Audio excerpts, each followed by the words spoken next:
तृतीय अध्याय का तृतीय भाग गल्प संचय में नारी। टेबी का जुड़ा। क्रम धातु अधिक ड अधिक कस अधिक अच बराबर क्रकश। क्रकश शब्द का अर्थ है किसी चीज को सजाकर संवार कर आकर्षक बना देना, किसी असुंदर वस्तु को सजावट के द्वारा सुंदर बना डालना। अभिनय के समय ग्रीन रूम में अभिनेता अभिनेत्रियों को विभिन्न वस्तुओं की सहायता से अनुपम रूप से सजा देना, जो देखने में काले कलूटे उल्लू की तरह बदसूरत हो, उसे भी शिवतुल्य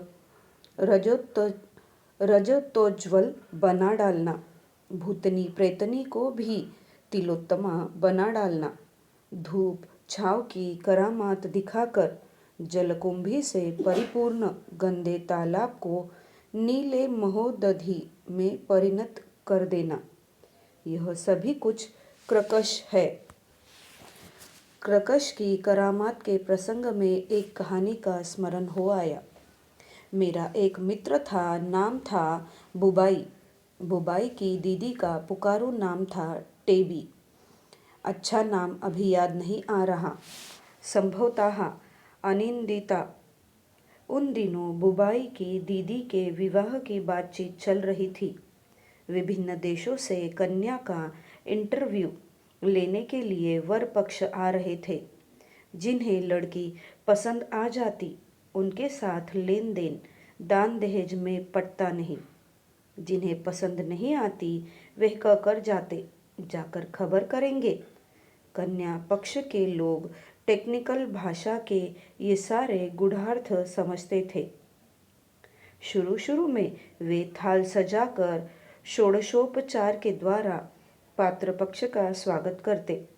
बाद में छोटे आकार के एक रसगुल्ले, एक तिकोना नमकीन और एक गिलास चाय से काम चलाने लगे। पात्री टेबी गर्मियों में पसीने से भीगकर और जाड़े में ठंड से ठक ठक करके कांपती हुई इंटरव्यू देकर आने लगी। पसंद अनेक लोगों को आई, लेकिन लेन देन में नहीं पटा। इसीलिए कहीं शादी बिगड़ गई, कहीं होते होते छूट गई।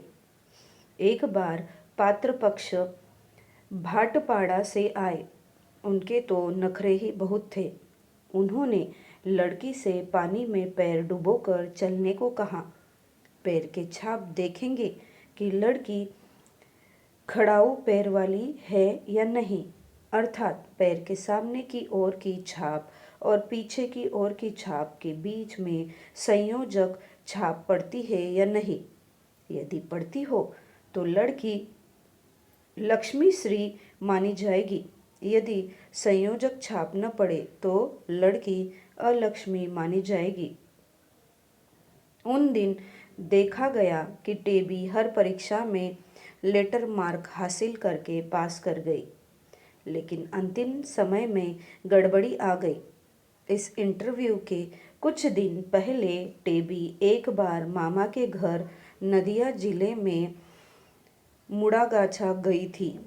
अपने मामा मामी के साथ टेबी लौट तो आई, साथ ले आई भर हांडी वहाँ की प्रसिद्ध छेने की जलेबियाँ और कचगुल्ले, किंतु गैर जानकारी में ही ले आई हड्डी कांपने वाला, उल्टी लाने वाला तात्कालीन मालवारी बुखार, आजकल जिसे शिक्षित लोग मलेरिया कहा करते हैं। एक समय पृथ्वी के विभिन्न भागों में यह मलेरिया बुखार प्रबल प्रताप पूर्वक राज करता था। लोगों को पता चला कि जहाँ साधारणतः बद्ध जलाशय है, वही इसका प्रादुर्भाव होता है। भारत में यह रोग व्यापक रूप से दिखाई दिया था। कुछ पर्वतीय इलाकों में, तराई अंचलों में और पूर्वी भारत में। खोजबीन से और भी पता चला कि जहाँ बड़े बड़े दलदल भूभाग है, गड्ढे हैं, खंदक है, कीचड़ है, पंक है, वही इस रोग का प्रादुर्भाव है। यह रोग व्यापक रूप में दिखाई देता असम में बंगाल के मयमन सिंह, राजशाही, जशोर, नदिया और वर्धमान जिले में। इस रोग का कोई निर्धारित नाम शुरू में नहीं था।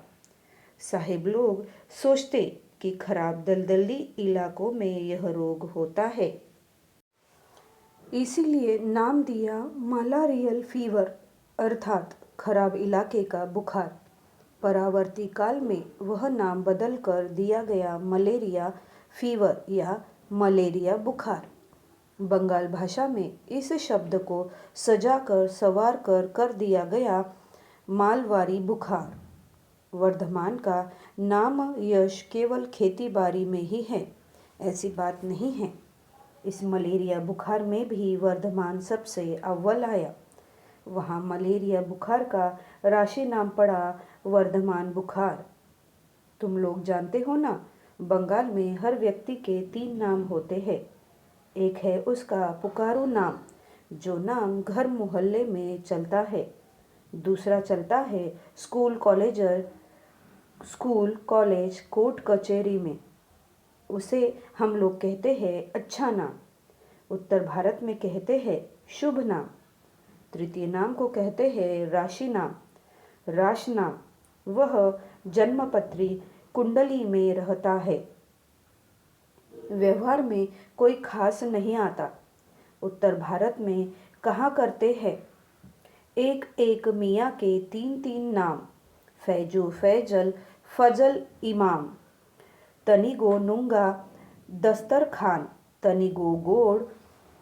तनिगो घोड़ बावर्ची खान। तत्कालीन महामान्य सरकार बहादुर ने वर्धमान में एक प्रसिद्ध विलायती डॉक्टर को इस रोग से पंजा लड़ाने के लिए भेजा था। चिकित्सक ने प्रचुर जानकारी हासिल की, किंतु मलेरिया को रोकना तो दूर की बात, वर्धमान बुखार को काबू में ही नहीं ला सके। वर्धमान के विलायती डॉक्टर कुछ दिनों के लिए डबल ड्यूटी करने के लिए कृष्णनगर आए। वे कृष्णनगर से कुछ दक्षिण प्रसिद्ध विकासशील ग्राम उलो आए। उस गांव का दूसरा नाम था वीरनगर। वहां के मित्र मुस्ताफी लोग ही उन दिनों नामी थे। जमींदार भी थे वे ही लोग। उन्हीं के आह्वान पर डॉक्टर साहब कृष्णनगर से उलो आए थे। डॉक्टर ने 1 साल गाछ से अपने घोड़ों को बांधकर जमींदार के घर में रोगी देखने के लिए प्रवेश किया। उन दिनों डॉक्टर लोग घोड़े पर चढ़कर यहाँ वहाँ जाते थे। आजकल घोड़ों की ड्यूटी जीप कर रही है। अधिक देर नहीं, मात्र थोड़ी देर बाद ही देखा गया कि घोड़ा हाथ पैर फेंक रहा है, छटपटा रहा है, हूँ हूँ करके काँप रहा है। डॉक्टर बाबू आकर उसकी नाड़ी परीक्षा करने के पहले ही घोड़ा मृत्यु के द्वार में प्रवेश कर गया। चारों ओर खड़े लोगों से बुलाकर डॉक्टर बाबू ने पूछा कि घोड़े को क्या हुआ था? तुम लोगों ने क्या देखा था? ग्रामवासियों ने कहा, घोड़ा उसी रोग से मरा है। डॉक्टर बाबू ने पूछा, उस रोग से तुम लोग क्या समझाना चाहते हो? ग्रामवासियों ने कहा, वही जिस रोग का नाम नहीं लिया जाता। डॉक्टर ने पूछा, किस रोग का नाम नहीं लिया जाता? ग्रामवासी लोग मुंह खोलने को तैयार नहीं। अंत में एक साहसी लड़के ने 2 कदम आगे आकर कहा, जिस रोग को कोई मलेरिया कहता है, कोई कहता है वर्धमान बुखार। इसी से नदिया में एक कहावत ही चल पड़ी है, उसी रोग से घोड़ा मरा है रे। जो भी हो, टेबी तो वापस आई नदिया के अपने मामा घर से। लेती आई भर हांडी छेने की जलेबियाँ और कचगुल्ले और भर चुक्कड़ मालवारी बुखार। उन दिनों मालवारी बुखार के बाद रोगी के शरीर में 2 लक्षण अवश्य उभर आते थे। एक था ज्वर के दाने, अर्थात होठ में बड़े बड़े फफोले पड़ते, और सिर के बाल बन जाते जेटी की पूंछ, गिलहरी की पूंछ की तरह, अर्थात वेनी शोभा या चोटी की शोभा नहीं रहती। टेगी टेबी की भी दशा वैसी ही हुई थी। बालों के नाम पर माथे पर विशेष कुछ नहीं था। अन्य सभी परीक्षाओं में टेबी पास हुई जरूर थी, किंतु जूड़े के कारण मुश्किल खड़ी हुई थी। टेबी की संजली चाची केश विन्यास में पारंगत थी। उन्होंने जूड़ा अच्छी तरह सजा दिया। टेबी इंटरव्यू बोर्ड के समक्ष आकर खड़ी हुई। माथे पर विशाल जूड़ा था। टेबी के छोटे माथे पर एक काले रंग की विराटाकार भूमध्य सागरीय वनगोभी उभर आई थी। देखकर लगता था मानो छोटी आकृति की एक चींटी बड़े आकार के एक मिस्री के ढेले को लेकर अपने बिल की ओर जा रही हो। टेबी के जूड़े के दैर्ध्य को देखकर पात्रपक्ष के मन में संदेह हुआ। उतना बड़ा जूड़ा कैसे हो सकता है? उन्होंने कहा, अपना जूड़ा एक बार खोलकर दिखाओ तो माँ। तुम्हारे बाल घुटने को पार करते हैं या नहीं देखेंगे। टेबी का मुंह फीका पड़ गया। पर्दे की ओट में प्रतीक्षारत संजली चाची ने लज्जा घृणा भूल कर पुकारा, आओ रे टेबी, तुम्हारा जूड़ा खोल दूं। उन दिनों मैं छोटा बच्चा था। टेबी के साथ मैं भी उस कमरे में घुसा। साथ में बुबाई भी था। मैंने और बुबाई ने सविस्मय देखा। चाची ने जूड़े को खोला तो जूड़े के भीतर से कुछ काले रंग की छिपकलियां जैसे प्रामाणिक आकार के 4-4 मोजे धप से गिर पड़े। मैं और बुबाई अवाक रह गए। पात्रपक्ष ने बाहर से कहा, और 5 मिनट तुम्हारा इंटरव्यू लूँगा माँ, उसके बाद छोड़ दूँगा। टेबी की चाची ने पर्दे की ओर से कहा, हमारी बेटी इतनी देर तक इंटरव्यू देकर पसीने पसीने हो गई है। उसका दिल धड़क रहा है। अब वह इंटरव्यू देने नहीं जाएगी।